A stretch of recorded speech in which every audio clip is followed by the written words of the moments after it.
രാത്രിയിലാണ് ഇരുസ്ഥലത്തും രണ്ടംഗ സംഘം മോഷണം നടത്തിയത്. കണിയാപുരം കോണത്ത് മധുസൂദനൻ നായരുടെ വീടിന്റെ വാതിൽ പൊളിച്ചായിരുന്നു കവർച്ച. കിടപ്പുമുറിയിലെ അലമാരയിൽ സൂക്ഷിച്ചിരുന്ന 1.5 പവനോളം വരുന്ന സ്വർണ്ണാഭരണങ്ങളും ഭാര്യയുടെ ശസ്ത്രക്രിയയ്ക്കായി സൂക്ഷിച്ചിരുന്ന 35,000 രൂപയുമാണ് മോഷണം പോയത്. മധുസൂദനൻ നായരും ഭാര്യയും ഇന്നലെ മകന്റെ വീട്ടിൽ പോയിരുന്നതിനാൽ വീട്ടിൽ ആരുമില്ലായിരുന്നു. പുലർച്ചെ 3 മണിയോടെ ശബ്ദം കേട്ട അയൽക്കാരാണ് വീട്ടുകാരെയും പോലീസിനെയും വിവരം അറിയിച്ചത്. പോലീസ് എത്തിയപ്പോഴേക്കും കവർച്ചാ സംഘം കടന്നുകളഞ്ഞു. ഞങ്ങൾ ഗേറ്റ് തുറന്ന് പോലീസുകാരൊപ്പം പുറകിലത്തെ ഗേറ്റ് വഴി പുറകിൽ അടുക്കള വഴി നോക്കിയപ്പോൾ അവിടെ പൊളിച്ചിട്ടൊന്നും ഉണ്ടായിരുന്നില്ല. അവരിവിടുന്ന് നോക്കിയപ്പോൾ ഒറ്റ ദൃഷ്ടിയിൽ നോക്കിയപ്പോൾ വാതിലും വേറെ പൊളിഞ്ഞതായിട്ടൊന്നും കണ്ടില്ല. എന്നാൽ ഞങ്ങൾ കയറി ചാവിട്ട് ഇടാനായിട്ട് നോക്കിയപ്പോൾ ഡോറ് തുറന്ന് അടച്ചു വെച്ചിരിക്കുന്ന അവസ്ഥയിലായിരുന്നു.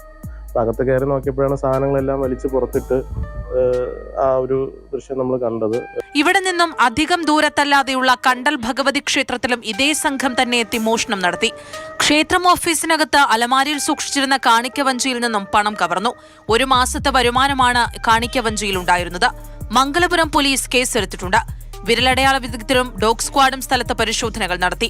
2 ദിവസം മുൻപ് കഴക്കൂട്ടത്തും 2 ഇടങ്ങളിലായി മോഷണം നടത്തിയത് ഇതേ സംഘമാണെന്നാണ് പോലീസ് സംശയിക്കുന്നത്. ഇതുമായി ബന്ധപ്പെട്ടും വിശദാന്വേഷണം നടത്തുകയാണ്.